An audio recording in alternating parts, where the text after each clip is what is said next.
di rumah makan Kojek. Sekarang kita masih ke lokasi kejadian.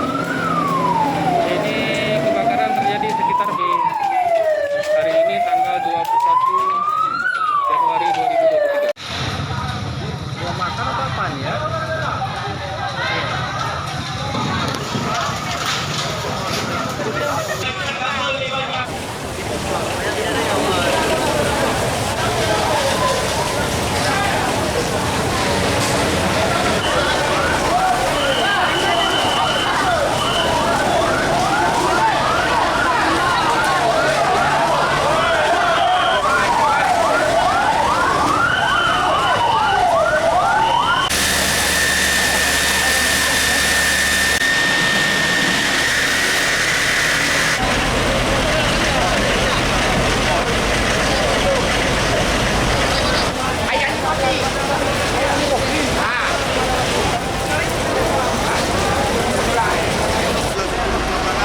Dan 5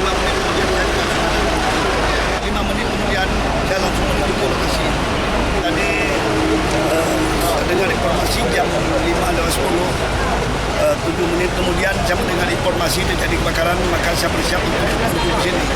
Tadi saya dapat informasi sumber api di lantai 3 di punya Pak Junardi, tapi nanti akan yang lebih detail akan diinform oleh pihak kepolisian ya.